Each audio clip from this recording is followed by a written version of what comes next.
Well, hey, Angel fans, and welcome back to Halo Territory. I am Mike DiGiovanna, former LA Times baseball writer and host of the show, joined by Mark Trumbo, the former Angel slugger, my regular co host. Well, today we're going to do the mid-season report cards. The Angels played their 81st game the other day, and we're at 82 games total, so right at the halfway point. But before we get to the grades, we couldn't let Wednesday's game pass by without a little comment. Boy, that was as wild a game as we've seen in a while. I know a lot of Angel fans lament some of the blown leads, the games that have slipped away this season, rightfully so. I don't know that those things even out over the course of 162, but they were definitely on the receiving end of a gift wrap victory on Wednesday when they scored the tying and winning runs on two fluke plays in the bottom of the 10th for a 7-6 win over the Orioles. The Angels are trailing 6-5, two outs, automatic runner on third in the 10th. Nolan Shonowell hits this, what looked to be a routine grounder to second base. But Baltimore first baseman Pete Alonso took several pretty big steps toward his right, preventing him from getting back to the bag. The pitcher goes to cover, the throw's a little low, the ball's a little wide. It kicks off Nolan and into right field. Tying run scores. Nolan goes to third, and then Logan O'Hoppe with a check swing tapper toward third base. And the Orioles rookie catcher, Samuel Basallo, grabbed it. And instead of going to first base, he tries to tag Shanwell on his way home, misses him completely, and the Angels walk it off. Mark, was your head spinning a little bit as you were watching this game? It still is, to be honest with you. I think I'm not sure what to make of that banana ball. To be honest, the Angels played a cleaner game despite striking out 17 times. The Orioles, I don't know what their plan is. I was on their show the other day. They're doing the best to cover kind of what's going on. Rookie manager, he felt like his bullpen needed to get work. So he had 8 pitchers appear in that game. The minute any of them, the first sign of trouble, they were out of there. But ultimately, it was their sloppy defense. A big article the other day in The Athletic. Cal Ripken's going to become more involved, trying to help out and get things going. Some of their players had very candid comments saying, Chris Bassett, I know, said that they make way too many silly mistakes for a big league team, and they need to clean that up. So this is not an Orioles show, but thank you to them for that victory for the Angels.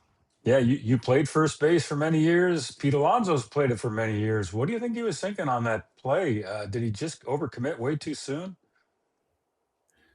The fault was his. He's experienced enough. I didn't see any comment from him after. I know Basayo had some comments, which I think he was honest and did a good job with them. Said it was a physical mistake, and maybe there was a play at first, but very young guy out there doing the best he can. Should have never came to that if they got the routine out on a below average runner going down the line. Credit to Shonowell for the hustle. It got goofy after that. I know embracing with the, they're having fun. But, it's a win against a team that if the Angels are going places, they got to beat a team that looks like that, because the Orioles didn't deserve to win that ball game in particular. Yeah, and I know the Angels have had their struggles defensively, but how about that play by Silseth in the top of the 10th to prevent a second run from scoring? He feels a tapper from, I guess it was Gunnar Henderson hit it between the mound and the plate, and with his glove flips the ball. I mean, he's not a middle infielder; he's a pitcher. Flips it to Hoppy, and it was weird how his glove kind of turned from left to right as he's flipping it, and ended up making that ball go right to the spot where Logan could catch it and put the tag on Blaze Alexander, who was diving headfirst into the plate. That was as good a play as I've seen any Angels defender make in a long time. What do you think of that? It was a very nice play. We've seen some good ones this year, so I think that it was up there for sure. I guess they practice it. They practice it a lot. I know that pitchers do practice that, the glove flip, because sometimes it is the only play at your disposal. to get the job done, and it was fortunately they pulled it off. And the Angels are a team that the momentum shifts are pretty huge. Yeah. Sometimes it's nothing's going their way, and sometimes everything is going their way. I think it seemed like every replay challenge or ABS challenge went the Angels' way most of the weekend. I know that they some sort of bias that gets mentioned, West Coast bias. I'm not seeing that currently. I think the momentum definitely on the side of the Angels. The Orioles Saturday, for example, they didn't hit any batting practice and come out. I don't know why they didn't rest and recovery. Looked very flat, and the momentum, from there on out was on the Angels' side. Before we get to some of these grades, what did you think of Jose Soriano? You know, it's been a grind for him for a solid month now, and I'm not sure what's going on with him. He's throwing a lot more pitches. He doesn't seem to have the put away pitch with his knuckle curve, with his sinker is not as crisp. His location is not the greatest. He just seems to be laboring out there, and with him, it's hard to tell if it's physical or not because his velocity seems okay. I didn't look to see what the stuff graded out on his last start, but what did he last 3 innings? I mean, that's just C not going to minus. cut it. C minus. That's actually a So little they higher were than I might about have. they were C minus or Yeah, below. Nothing graded out high. It was soggy. It was a soggy start, and okay, you want one of the real reasons you can't have an 8-degree separation between arm angles on your four seamer and your knuckle curve. so he's tipping it essentially. Yeah, It's too big a separation. yeah, Big league hitters, they'll catch on to that. So the arm angle, I think, on his both fastballs are around 31, and then he gets way up on top of the knuckle curve for him, relatively, and on his split finger. So pretty yeah. sure that the hitters are, even if you don't know exactly what you're looking at, you can perceive that. And something looks different. Maybe the hands stay back just a little bit longer, and it's just not going his way right now. So Yeah. he's going to need to find a way to kind of get this back on track. I don't know if with that split, you obviously want to start it out relatively in the zone and have it drop down, for a chase pitch. But he left a couple up, especially that rookie catcher who put one in the middle of the right field pavilion.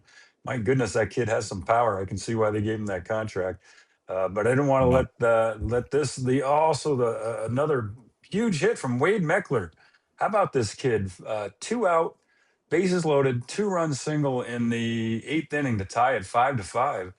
This kid just, his numbers are solid. He seems to have a knack for coming up big in the clutch. Not, I mean, we haven't seen much of this guy in the big leagues, and he just does not seem to shy away from these situations. And boy, he made some loud contact on that hit too. It was not a cheap hit. And he played right field, showing he's pretty, has some versatility in the outfield.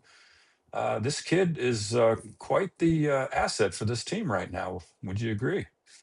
totally, totally. I Yeah. know that he had a challenge that didn't go his way early in the game. They're pounding him inside right now with the fastball.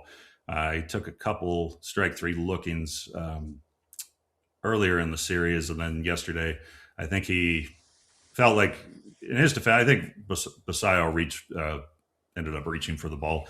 Probably, as a hitter, you can kind of sometimes you can see that jabby motion by the catcher, and it immediately just looks like it had to be a ball, especially if you Mm. kind of thought it was to begin with. Anyway, ends up challenging early, didn't go his way, but you can see the determination. Another thing, he didn't get hits on him. He put tremendous pressure on Gunnar Henderson Yeah, on down the that one. line. I think he botched at least one, if not two throws. Not a good series. He did get 3 hits the first day, but Henderson didn't impress me at all out in the field. His sense of the timing, he seemed like either he wasn't clued in to the fact that Meckler has above average or well above average speed. And that's something you got to know as a defender. Great play by Peraza in the hole. Guzman has Yeah, looked very good at third base, too. yeah, A couple other highlights, but I wanted to get the good out because I yeah. think that Meckler beat out that grounder to Henderson and right ahead of Soler's home run. I believe it was in the first inning. So that was a 2-out, hustle hit. I don't. I can't. I'm not sure if they gave him a hit on the play, but either way, I mean, put a lot Most of pressure everything's on. a hit, but Yeah, you're that's right. true. Put a lot of pressure on the shortstop who sat back on a little too much, and then Soler hits a home run. So good play by Meckler.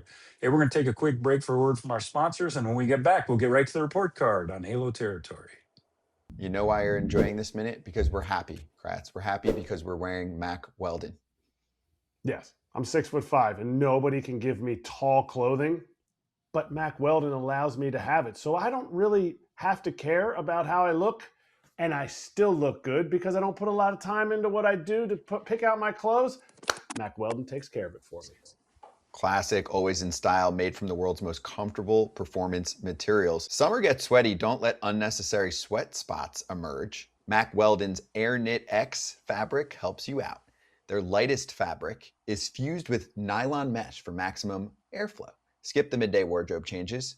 The barely there feel also keeps you feeling more dry and fresh. Don't sweat the heat this summer. Feel as effortlessly cool as you look with Mack Weldon. Go to mackweldon.com and get 20% off your first order of $125 or more with promo code FOUL. That's MackWeldon.com, code FOUL. And welcome back to Halo Territory with Mark Trumbo and Mike DiGiovanna. Well, the Angels are 34-48 at the midway point, but they're only 7 games back in a really awful American League West this year, a division that features one 500 team, Seattle Mariners at 41-41. That puts the Angels on a pace for a 67-95 record, not far from Pacoda's 65 win projection. Mark, just general thoughts on the season so far. It's going in the right direction recently. A bit mixed. I don't think anyone can say that this is not a more enjoyable brand of baseball. It's more competitive. I think the energy has been better. It's much different than what we saw, coming out of spring training. The rotation has had some real bright spots. There's been a couple guys that have scuffled, a couple injuries. The overall health has been fairly good. Trout should be back here pretty quickly. Some guys like Joyce haven't been able to get back, but I think they're making every effort to. And, you can look under the hood a bit more, which is what we're going to do with, Baseball Savant, neutral source. That's, some of the grades that they don't assign grades. They just, we can go off the statistics and where the Angels rank as a team in some various aspects. And then I guess we can give our individual critiques, or maybe you can give yours, and I can agree or disagree. Well, let's go right into it. Rotation. We're going to start with we're going to break it down on rotation, bullpen, offense, defense, base running, and ABS challenges. I gave the rotation a C plus. I debated whether I should just give it a C. I mean, overall, their 4.69 ERA in the rotation is 26 in the league. Not great. They lead the MLB in walks for starting pitchers with 201. But to me, they have 3 pitchers, and that's a half year rotation, who are performing at a relatively high level. Reed Detmers, 3-5 with a 3.93, and Soriano 8-4 with a 3.41 overall. Granted, he has not been that good lately. Now, Detmers has 104 strikeouts, and Sori has 102. That's 12th and 13th in the major leagues. And of course, the big star in my mind, the breakout pitcher, is Walbert Urania. 5-4, 2.47, 22 years old. This kid has not been phased by anything in the big leagues. Very impressive. Now, the reason I give them a C is those 3 really get dragged down by the guys who have really scuffled in the rotation. Jack Kahanowitz had let's see, it was I forget, it was 7 or 8 something ERA before he got hurt. Kikuchi 0-3, 5.81 before he got hurt. Grayson Rodriguez, bit of a disappointment to me. I know he's coming back. He's missed a lot of time, but he's got an 8.06 ERA right now. And, those guys have really put a drag on the overall performance of the rotation in my mind. Ryan Johnson almost threw a no-hitter the other day. Well, he's You only got watching, man? Yeah, I watched. He's got 2 starts. Hey, good on him. If he can be a little, if he can be a factor, and that you need a 4th and 5th guy to keep you in games and to have any hopes of winning series, and at least trying to inch your way back to 500. You're What's correct in that regard. I would say what's your grade wise, rotation grade? it's better than what was yours? Did you say C Mine plus or mine a was a C. C? Mine was a C plus. All right, a C plus. I this one we might have the bigger divide or the biggest. I think a B plus. Oh, there you go. Well, coming into camp, this is probably based on what I thought coming into the season and what has materialized. Did I think that all 5 starters, whoever they were, let's say the guys that broke camp out of spring, would all be crushing it? No, not at all. But I've seen enough to think that they have 3 guys. Soriano, right now it's a coin flip, but for the most part, they've had 3 starters that you can count on to win games and usually look better matchup wise than the guys they are going up against. So overall, I think that the rotation has impressed me. Probably, buoyed big time by Walbert and Reed Detmers just being outstanding so far. Yeah, for the bullpen, I gave the bullpen as a whole a D plus. 4.62 ERA is 24th in the league. The big one, 8 for 24 in save opportunities. They've walked 172. That's the third most for bullpens. Actually, they've struck out 313, ninth in the league for bullpens. Not terrible. One stat I found kind of odd for relief pitching: 23 hit by pitches, third most in baseball. I think you look at the good. To me, Ryan Zefferjohn really struggled in the first couple of weeks, but his last 8 games, he's gone 9 innings, allowed 0 hits, 17 strikeouts, 9 walks, still a little high, but his average fastball is ticked up to like 99 miles an hour right now. We talked about Bachman, Silsa. Oh, not impressed is Mark Trumbo. We'll get to. You'll have your say. Bachman, Silsa, to me, have been the anchors of the bullpen. Both have ERAs under 3.5. And one surprise in the group to me has been the lefty, Brent Suter. He's given him quality innings. He's got a 3.86 ERA in 28 games. Granted, not in the highest of leverage situation, but he's cleaned up a lot of innings. He's given them some length when they've needed it. So to me, he's been a bit of an asset out there. Now, once again, the drag's on the bullpen. Still not sure what we're going to get out of Kirby Yates. Pomerantz, Romano, Nick Sandlin, Alec Manoah early in the season. These guys provided very little quality relief, and that's why I gave them a D. What do you got, Mark? Pomerantz just signed with the Cubs, I believe, today. By the way, Oh, he's back in Chicago. Good for him. Back in Chicago. The bullpen improving recently. Yeah. It's not a strength, and it hasn't been a strength all year. The saves can tell you pretty much all you need to know now. Is that a product of maybe the wrong guys being out there I think that somewhat the usage and the roles would be where I would, and that might actually not be so much the players as the ones dictating who's going out there. I think Fermin is a guy that has impressed at times, still needs to refine the command. Zefferjohn with that huge fastball you mentioned.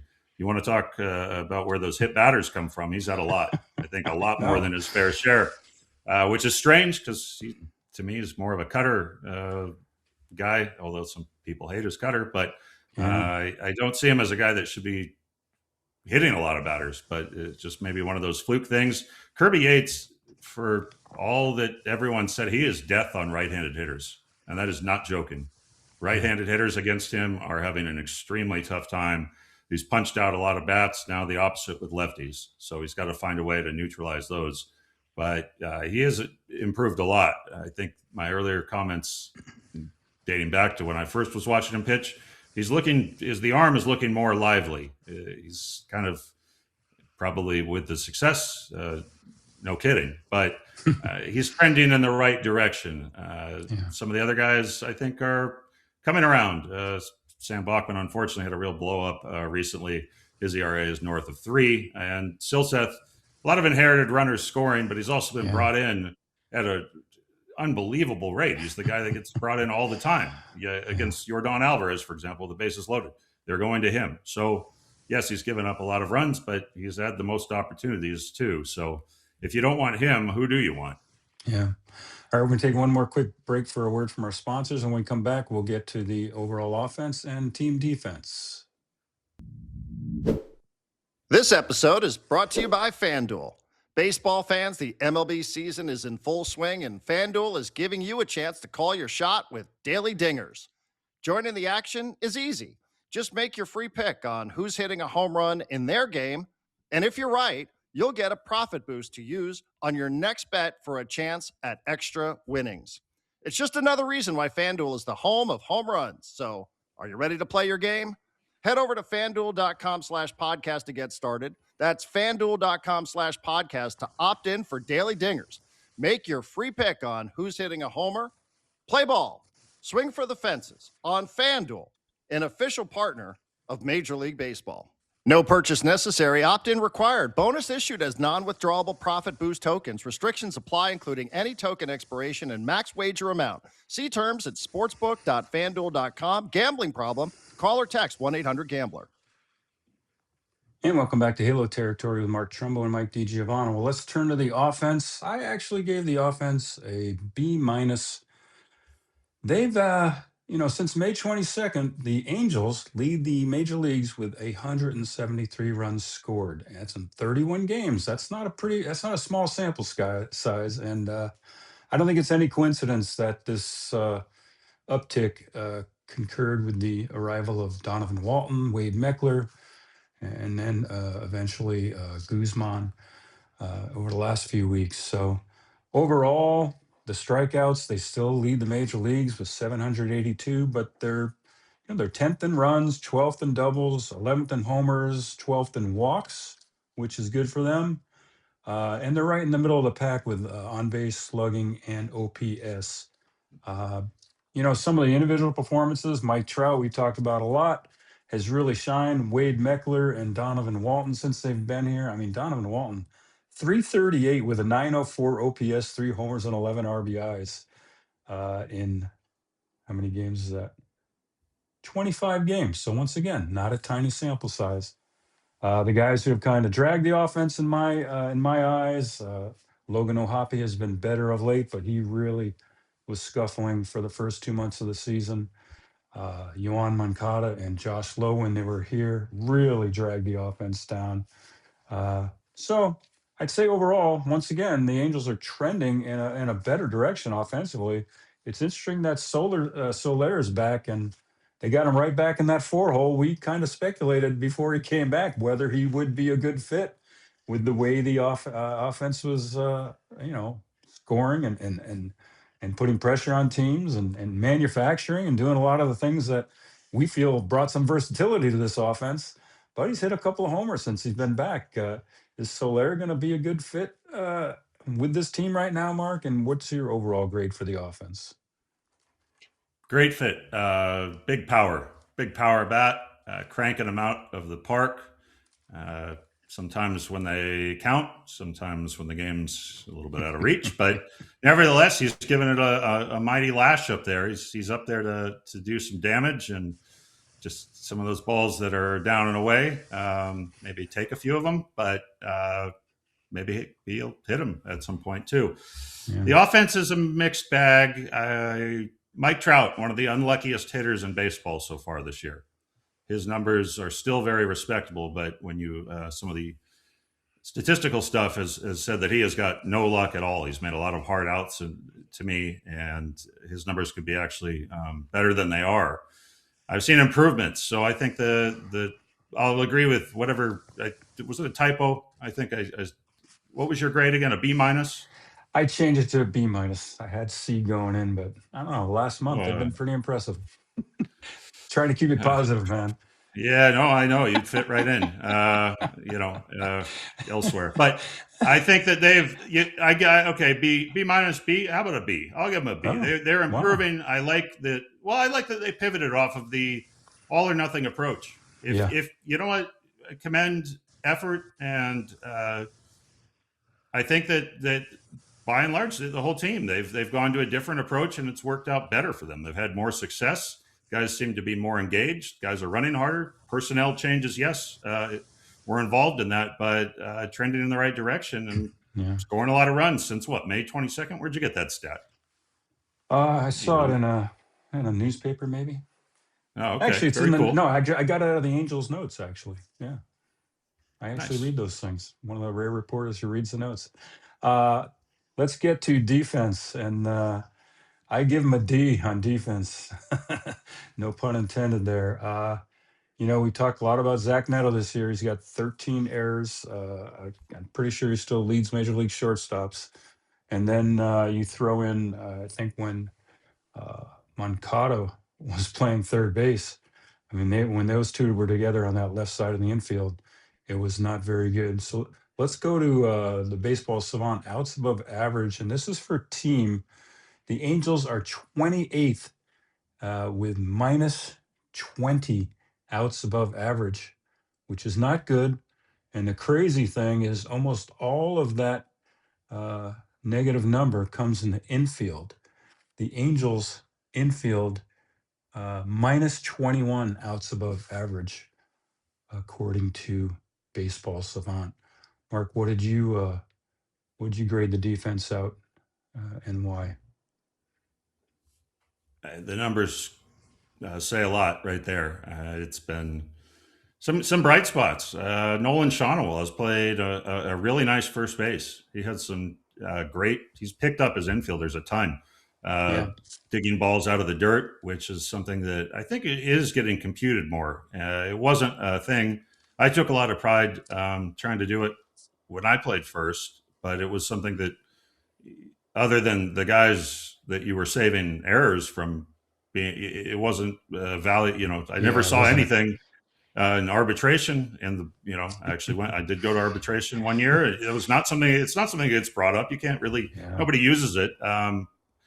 There's been Peraza's been outstanding. He made a play in the hole that was Jeter-esque, and they yeah, talked about that. I think Denzer Guzman has looked very good at third base, very comfortable. He had the bunt play he picked up, but that's a learning experience. Very young guy. Overall, the play at second base, I think, has been it's been solid. yeah. They've mixed and matched quite a few different guys over there, but it's kind of come together. So for the most part, it's been adequate. The numbers, though, are pretty glaring. I guess you got to look and see where those where they're losing some of those outs. Yeah, I was surprised Joe Adell had 5 errors this year. Obviously, had the one bounce off his hat, which was not good. But all right, let's turn to base running now. I was trying to rack my brain on. First of all, I gave him a D, and this is why. When you look at Baseball Savant, once again, they kind of rank them by base running runs above average, and the Angels 29th at -5. And I was a little surprised by this in terms of why they rated so low. I know they don't have a lot of burners. I know, guys like Soler on the bases are not very strong. And then you have Mike Trout, who is. Zach Neto has good speed. Any idea why they graded so low base running, Mark? Lack of hustle early on. Yeah, that's true. I No, forgot that's about not how that. they grade it.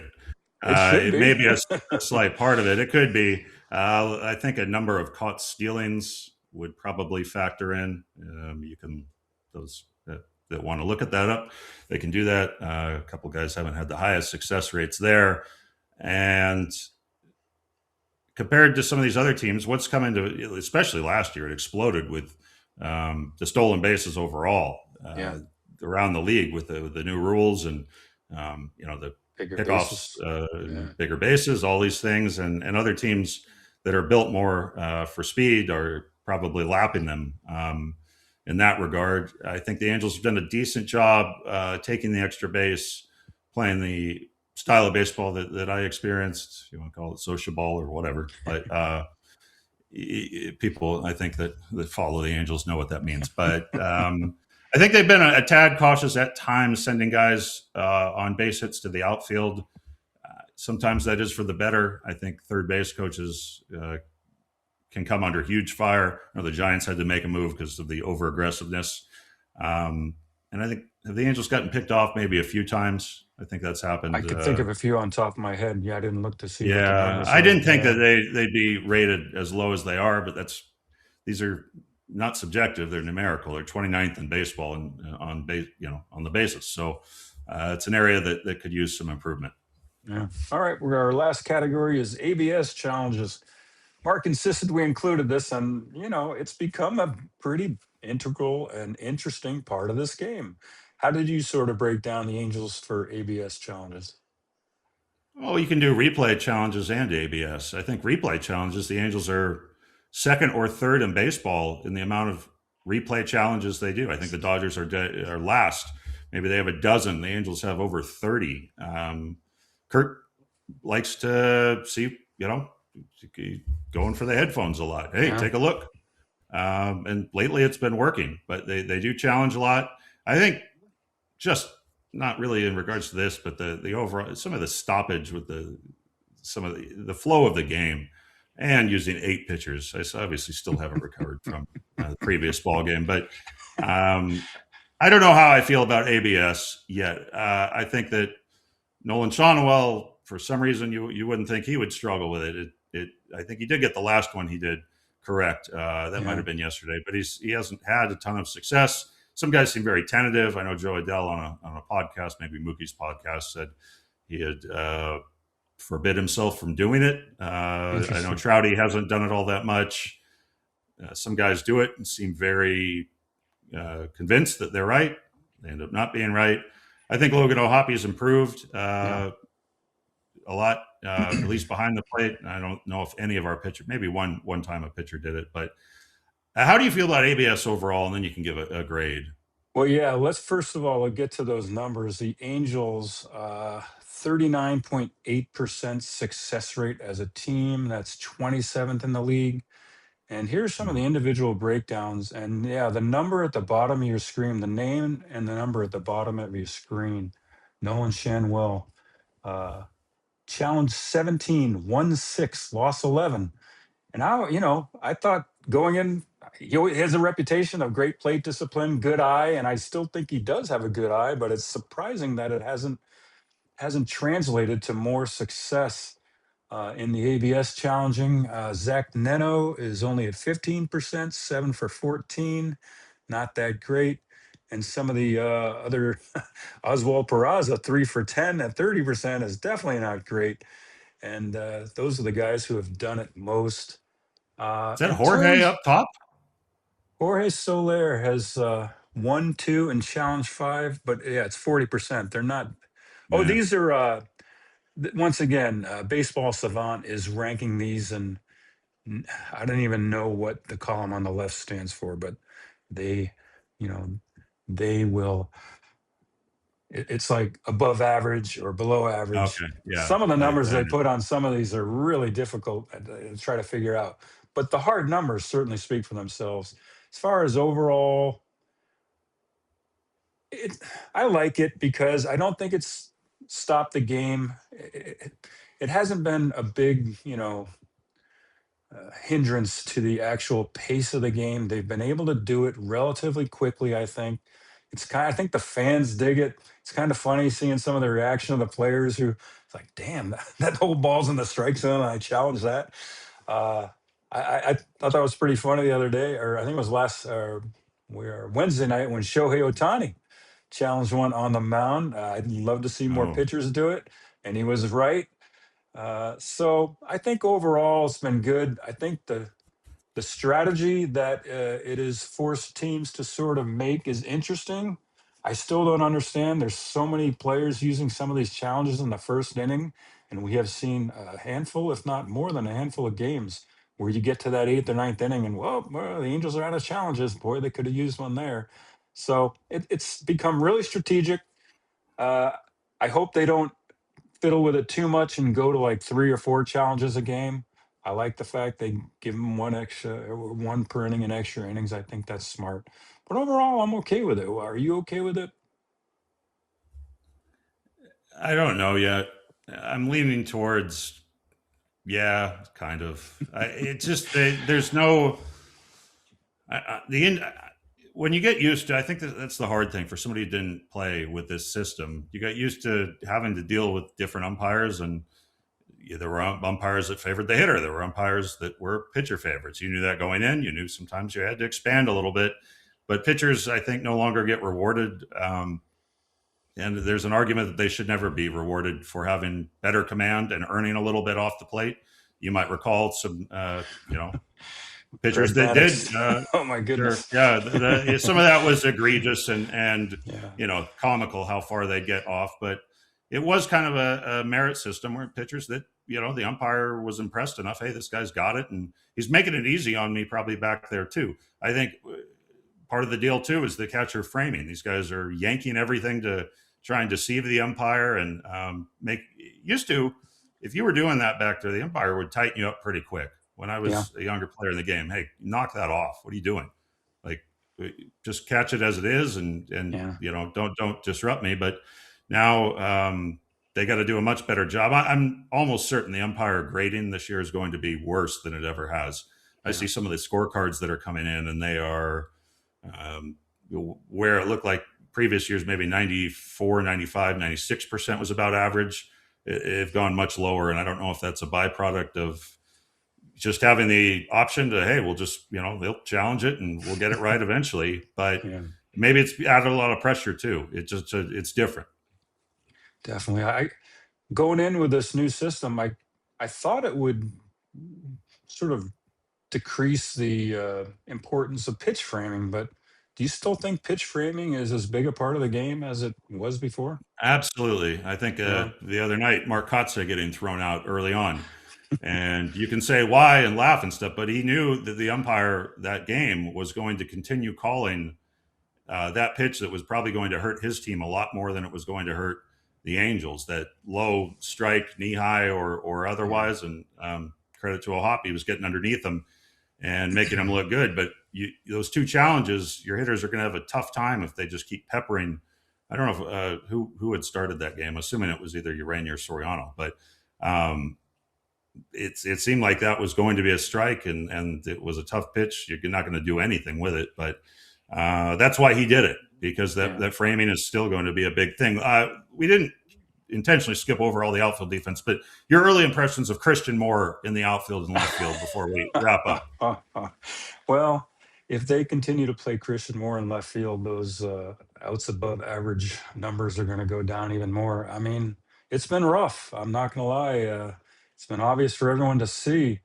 At this point, I just wonder, can you continue to run them out there? And is this bat so impactful that you want to, as opposed to having, I guess it depends, lefty or righty pitcher with Meckler and even Donovan Walton to some degree in terms of your platoons. But I don't know. To me, I don't know how much he played left field in AAA. If they're really serious about moving him to left field, they need to send him back down, play left field every day. I just think that is not an easy transition by any means. It's probably way harder than any of us who didn't play the game at a high level think it is. I don't know. He just doesn't look real comfortable out there, and that's a big concern for me moving forward. 8th overall pick, big. Yeah, as a second baseman. Key to the future. Well, they got to find a place for him. Isn't that where you put the kid in Little League that has the bad glove? Just stick him out in left field? Yeah, I guess so. Why not play him at second base? I don't know. I mean, a logjam is why Madrigal was forced out. And these guys are contributing, and that's something they're going to have to figure out. Who do we prioritize? Third base. I think Guzman, young player, promising. The bat has looked pretty good. He's going to lately, last couple of games not as good, but his defense very impressive. So Kurt's going to have to find playing time for all these guys, or trade partners for some of the extra depth. Maybe get something in return if they do trade. They're open to business. Peraza might be a good candidate for that. He has not a good, very good candidate. Yeah. So we'll see. We'll see where the Angels are at the deadline. All right, we're going to close the show with that. Hey, thanks for watching. Thanks for listening. We appreciate it. Please like and subscribe, and we'll see you next time on Halo Territory. If you made it this far, you'll love this next video. Check it out right here. And make sure you subscribe to Halo Territory for more Angels coverage like this multiple times a week.